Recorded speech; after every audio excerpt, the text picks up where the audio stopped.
Kia ora and welcome to Tough Tutorials. Today we are going to be covering choosing fresh flowers versus not so fresh flowers.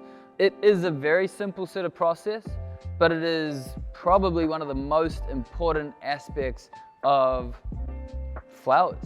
The last thing you want to do is pick a shitty flower because you're stuck with it. It's going to die sooner. It's not going to look as beautiful when it is in your arrangement, and ultimately it doesn't give off the same energy. I know that sounds a little bit, but it's the truth. You know, there's an energy to these guys just as there is an energy to us living things, and when they're fresh, they're happy, and when they're on the way out, they're a little like, ooh, I wish I was a bit minter. So we're going to cover that looking at a few different stems. We're going to look at like the color vitality, that's kind of that energy level we were just talking about. The state of the flower, whether it's been treated poorly during its life or it's just like had a tough time. And also the stem at the base of the stem where you never think to look, there's a great indicator. So let's get into it. Right here we have this orchid, okay?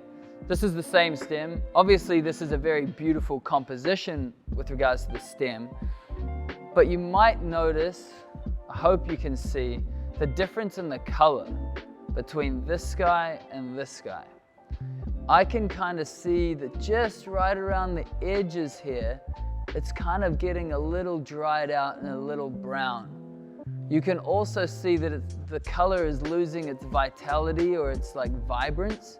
Whereas like the color of this other one, if I put these two together, is a lot like darker and a lot like more true.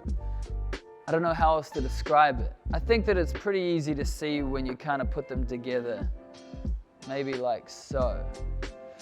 Now, I'm only going to imagine that that's due to the age of the stem, the time since it's been cut from the plant. While this is a beautiful stem because of its shape, and honestly a beautiful stem to use in arrangement because, let's be honest, nothing in life is perfect. So if you want to make an arrangement and you love that shape, like I do, then you may be willing to sacrifice a little bit of the vitality. Because chances are these two stems cost the same amount. But if you really love the dark color of this and that's important to you, you may want to go with this one. That is an aspect of this that you're going to want to consider. That vibrance of the color of the flower. That's the orchid. Here we have two pincushion proteas. One's a little smaller than the other, but ultimately one's a lot fresher or a lot more beautiful in my eyes than the other. And it comes down to probably the way that it was treated by us humans since it was being harvested. This guy right here, some of these little like, I mean, I don't know what you call these. You don't call them petals, but you might call them tentacles or something. You know, they've just been broken off through this section. They've just been treated a little poorly. And so you have these like ones that are kind of breaking in half. I tend to like pull them out so that they don't sort of dangle about in different directions and end up looking kind of bad. But the point is, all of this is not going to change the fact that this guy is kind of screwed, and this guy right here is just like beautiful and fresh and has been treated really well. So that's another aspect that you're going to want to look at when you are looking at the freshness of a stem.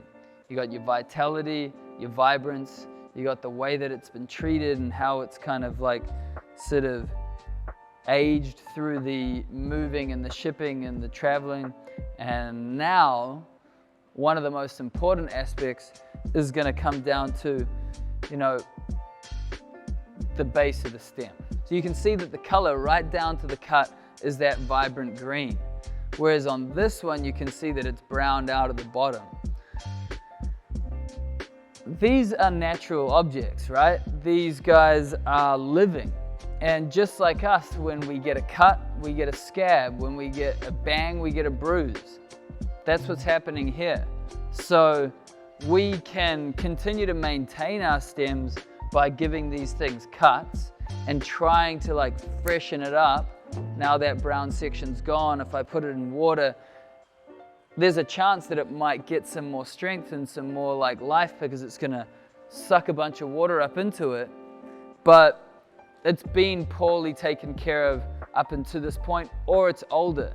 But the point is, if I was to go and buy these stems singularly, which you can, you're gonna wanna lift them up and be like, ooh, I think this is the one to go from. But that's not the only telltale sign in the selection between these two stems. You can see that there's a bit of browning at the tip here and back here. There's not so much of a shine to the flower. I don't know if you guys can kind of make that out, but I certainly can. And then also the rigidity. See the way that that thing's wobbling and the way that this thing wobbles? So far from the same. There's a lot more texture and strength to the veins of this flower. This guy feels a little bit bland and a little bit soft. So they're all interrelated. This guy does end up wobbling and end up feeling and end up looking a lot less healthy because of that browned out stem, among other reasons.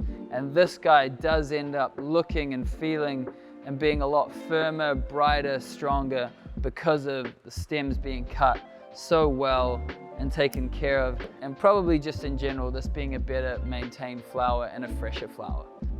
So I may have gone a little long-winded on that, but the idea is the vitality of the flower is a telltale sign of its age or its health.